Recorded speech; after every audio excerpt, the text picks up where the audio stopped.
They say life begins at 40, but what does that actually mean?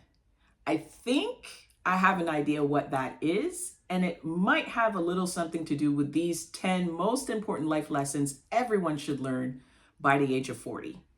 Cue the intro.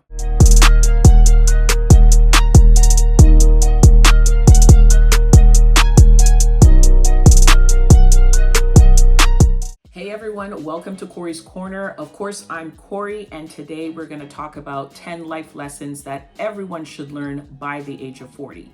Now, some of these lessons you may have learned before, earlier, which is great, and some you just may be stepping into at this point.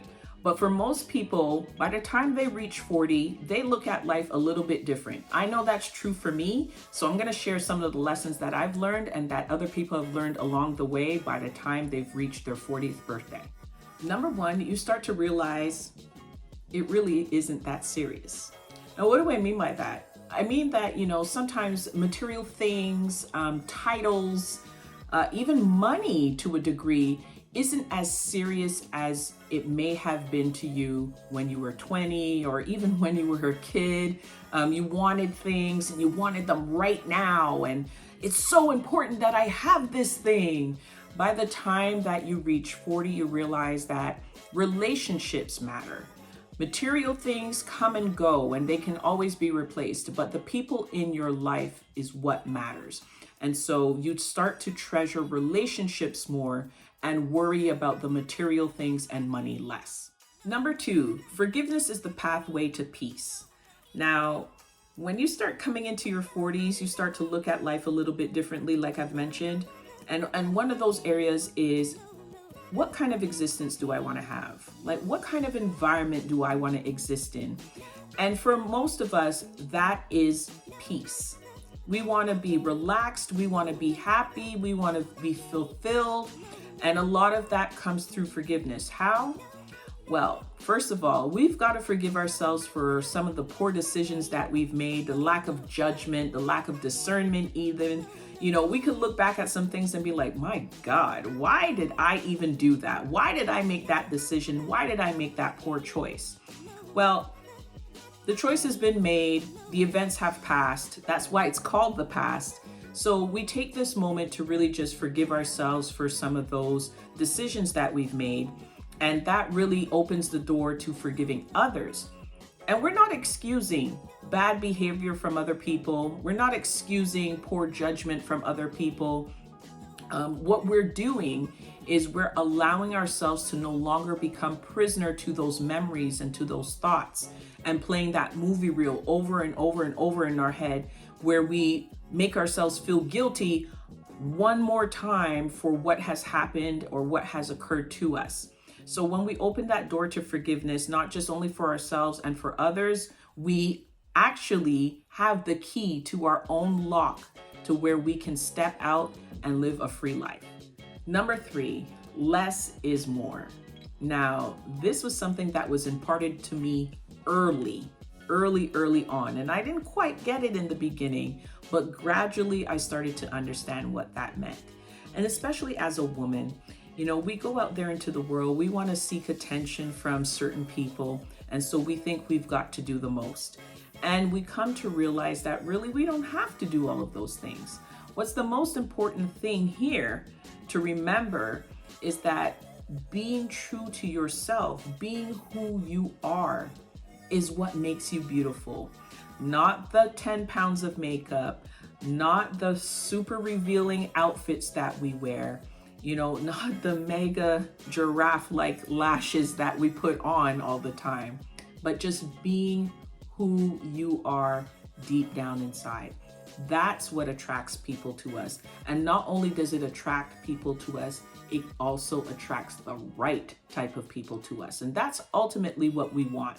But I think that we go about it the wrong way. We allow society to dictate what we should be, who we should become. Sometimes even the influences in our environment can do that. And I'm telling you, as someone who is in their 40s right now, being in my own skin and loving it and being my true self has been one of the biggest rewards in moving into this stage of my life. So you should try it out too. Number 4, You won't please everyone, so stop trying. And that really is just it. These are one of those things that you don't have to go any deeper. We all are unique in our own right, and we're all special to some degree. But we also have to realize that with the millions and millions of personalities that exist, we are not going to be everyone's best friend. We're not going to be everyone's cup of tea. So in realizing that, and also accepting the fact that you won't get along with everyone, you won't work well with everyone, personalities will clash. The important part is staying true to who you are and holding space for those who may not jive with you, who may not be your cup of tea, allowing them to be themselves, and not for any of us to criticize or chastise our differing personalities based on the fact that we don't get along, or we're not a good fit, we're not in alignment with each other. That is simply okay. But we need to hold space for people where we may not get along with them, we may not agree with them, but they do have their right to have their own space. And I feel that once you start getting into your 40s, you start to understand that a lot more, and you stop trying to be everything to everyone. Number 5, and this is for my ladies, I had to sprinkle in a little bit of dating relationship advice here. This is a lesson that all of us should learn by the age of 40. No excuses. And that is, if he wanted to, he would. Plain and simple. Do not bang your head against the wall trying to figure out why you keep calling and calling and calling, and he's never returning your calls. He's leaving you on red. He's on social media but doesn't seem to have time to be on you. Or if you have time that passes, and then finally when he reaches out, he's talking about, oh, I've been so busy. All of these things lead up to one sentence: he's not serious about you. So I don't want to hear any more women trying to figure out and decipher and decode what these actions mean. It simply means he's not serious about you.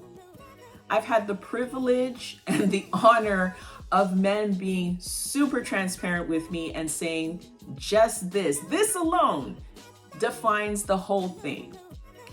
If he's into you, he will stop at nothing to get to you. Whether it's having a conversation, whether it's taking you out on a date, whether it's actually spending time with you, spending a day with you, spending a weekend with you, these types of behaviors in a consistent pattern lets you know that he is about you. Anything outside of that, where you have to second guess, it's a red flag. It's an automatic red flag. So take it from me, who's experimented a lot with this notion, to know that if a guy is really interested in you, he will follow through with you. If you have to guess, if you have to double text and double call and do all this extra stuff, realize that you are putting way too much effort into something that isn't even worth giving life to. And number 6 kind of falls in line with what I just said in number 5, and that's trust your intuition. Ladies specifically, now this goes across the board for everyone, but ladies specifically, because we know we have this innate ability to know when something's off. Trust that. Trust it. Don't second guess it. Don't excuse it. That first initial pang, however you experience it, is to get you to pay attention. Then follow through with whatever else is happening in the environment. But if you feel like something just ain't right, or it's too good to be true, most times it is. Number 7, everyone is flawed, including your parents.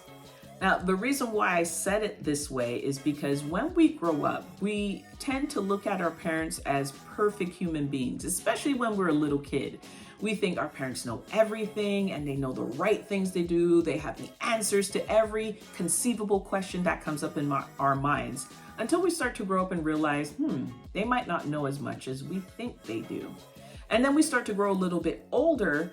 And mind you, if we do have children throughout this time before we turn 40, we start to realize, our parents were just winging it, weren't they? And that's absolutely true. No one has come into this life knowing all the answers to every single question and knowing how to live out life perfectly, especially when it comes to parenting. And so when we become parents ourselves, we start to really humanize our parents, and we also start to humanize other people. We start to realize, hey, you're just trying to figure it out like I am. And so why would I even think that anyone has all the answers or that anyone's perfect? Now, people may have wisdom, of course, and may be able to share some of that wisdom with you, but are they 100% correct? Am I 100% correct? I don't think so. So always take things with a grain of salt and realize that everybody is just trying to figure it out just the same as you are. Number 8, age does not equal maturity. Wisdom actually does. And here's the funny part about this, that by the time we reach 40, we realize that some of us have gotten wiser while some of us are still left behind. And quite frankly, wisdom can be imparted to just about anyone. So you don't have to be 40 to become wise. You could be 30 and be wise. But the emphasis that I'm trying to make here is that just because someone is 30 or someone is 40 or someone is 50, 60 even, doesn't necessarily make them mature. Trust me, I know a lot of people who are 20 and 30 years older than me and are immature as hell.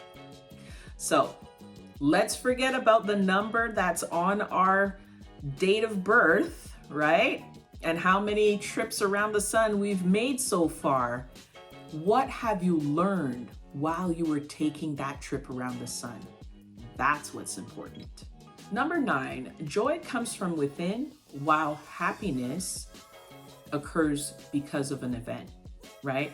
So I find that at a certain point when we get older, we start to realize that true happiness, if you will, comes from deciding to be happy. Deciding I'm gonna have a good day.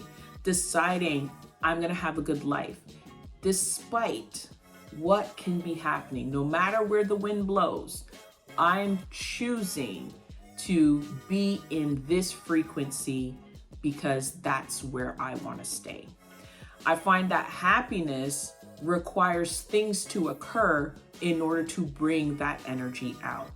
And so what I've personally learned is that when I choose to be positive, I choose to be optimistic, I choose to surround myself with great things, that's where my joy comes from, because it's a choice that I've decided to make. And I don't allow the external environment to decide how I should feel, while happiness requires that. And number 10, I think this is one life lesson that is beautiful to end with, and that is surround yourself with people who uplift you and uplift others. So you want to be surrounded by people who truly care, who truly have a great outlook on life. When you get older, you realize that not everyone who says they're your friend is actually your friend. You might have secret haters. You might have people who are secretly in competition with you. And when you get older, you start to value people as they are. So what comes into play here is looking at, do we share similar core values? Do we share the same principles and ideas? You know, has this person been there for me through the rough times? Have I been there for them? You know, do I feel like this relationship is more or less balanced? And you'll start to realize that few and few people are actually true to who they are and true to you. And so by this point, you start really scrutinizing and picking your friends wisely. and letting go of some of those other people. You know, you might have them as acquaintances, as colleagues, or what have you, but you realize that your circle starts to shrink more and more as you get older. Well, there you have it, everyone. 10 life lessons that everyone should learn by the age of 40. I hope you enjoyed this video as much as I enjoyed making this list for you. Let me know which one was your favorite in the comments. And if you have a life lesson that wasn't included in this list, put it in the comments as well. And if you really enjoyed this type of content, please subscribe to the channel and join the community. I would love to have you on here. Until next time, you guys take care.